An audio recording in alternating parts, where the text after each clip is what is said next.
Another shocking return has just taken place with Karrion Kross and Scarlett, so we'll see what's going on there. We'll also see the big controversy surrounding the fan reaction to Liv Morgan, some news with Bray Wyatt, and much more. Let's start things off with Liv Morgan, because this is a conversation that everyone is jumping into.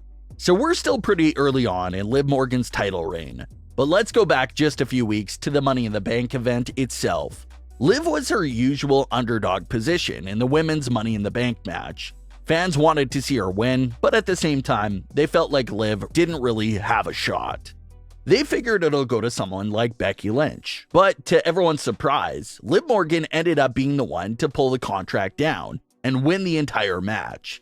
Liv teased the idea of cashing in at WrestleMania, but just a few moments later, she was cashing in on Ronda Rousey. Ronda had just been through a brutal match with Natalya and was selling an injured knee. So Liv came out to cash in on the wounded Ronda and managed to escape with a roll-up win on Ronda. There was fan criticism from that very moment because even that moment didn't really feel like something a babyface would do. Ronda was still a babyface at the time, so maybe if a heel cashed in on Ronda Rousey during that moment, it would have made more sense. We feel bad for Ronda Rousey and have empathy for her because she successfully defeated her title only to lose it to a cheap cash-in. But what saved Liv Morgan in that moment was Ronda's handshake and showing that she was basically okay with what Liv did. Liv never held a title before, was a fresh face in the title scene, and the fans were loving it. So WWE got away with that. Liv appeared to be picking up more and more momentum by the week. There was great moments, like in their tag match where Liv refused to tag in Ronda Rousey because she wanted to show that she was the champion and she can handle everything on her own. There was a lot of great moments that appeared to be pushing Liv in the right direction. So, what went wrong? The answer is something that we basically already talked about in great detail, and that was the dreadful finish to Liv and Ronda's Summerslam match. That finish included Liv Morgan visually and obviously tapping out to Ronda Rousey's armbar, before luckily keeping Ronda's shoulders down on the mat for the 3 count. And like we talked about right after SummerSlam, sure, you protected Ronda Rousey, but you really ended up hurting Liv Morgan badly with that finish. It was almost as if that finish was a heel turn for Liv Morgan, and here's why. Instead of winning cleanly and finishing a legitimate way to survive Ronda Rousey, Liv comes out of the match looking like she basically cheated and got lucky. Liv tapped out long before the 3 count. So to the ordinary fan, they're going to sit back and point out that Liv shouldn't be champion. She tapped out and was just lucky the referee didn't see it. That sounds like the kind of finish we usually see a cowardly heel champion get away with.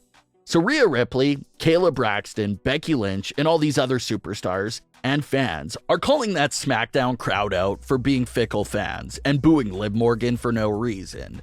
But when you really take a step back and look at the whole picture, those fans weren't being fickle or booing Liv for no reason at all. They had a reason. They were just following the story that WWE gave Liv Morgan. Liv tapped out early. That was a part of the SummerSlam finish. So you can't really dismiss the crowd as fickle fans. They're just rolling with what you presented to them.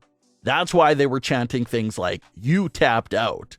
They were saying it and having that reaction as a result of what we saw go down at SummerSlam. Under all the technicalities, Liv tapped out first and should have lost her title. So maybe there are some fans out there that don't want to hear a champion promo from Liv Morgan, because they're now looking at it from the storyline point of view, that how Liv retained the title at SummerSlam was dirty and wrong. So the WWE superstars and other personalities are running with this narrative that the fans are just being fickle with Liv Morgan. But that's a false narrative. They're reacting to her in that way because of what happened within the story. How can you really be upset with the fans that are just reacting to the story? You fix up that SummerSlam finish. If Liv never tapped out and still held Ronda's shoulders to the mat, a simple change like that would have fixed everything, and Liv would have never been booed on Smackdown. But if you have to give her a dirty win and retain her title like a heel, then guess what? You can't be upset with the fans when they turn around and treat her like a heel. So a lot of people are saying that it was a disrespectful crowd, but that's not true. They were just reacting to the horrible Summerslam finish that didn't establish Liv as a champion, and has instead made her look like a heel champion. So Liv Morgan being booed on Smackdown is not related to anything else. That's what the fans were reacting to. So now, WWE has a big decision to make with Liv Morgan. Either wait it out and see how the next live crowd reacts to her. Maybe they'll forget about that SummerSlam finish and love Liv again. Or you fully commit and turn Liv Morgan and have her character become a cowardly heel champion. And you may be asking yourself, it's barely been a month, why turn her heel already? And the answer is because WWE basically wrote themselves into a corner and forced it to happen prematurely. Shayna Baszler will be challenging Liv Morgan for the SmackDown Women's title at Clash at the Castle.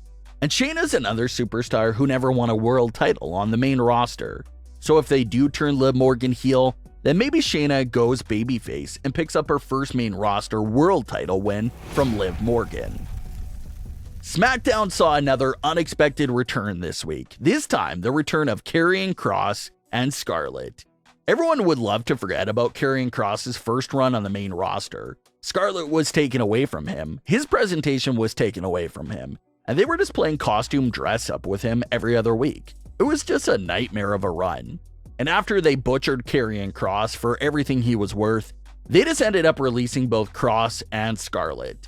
Fast forward all these months later, and it seems like Kross's 2 minutes on SmackDown was better and more impactful than the entirety of his first main roster run.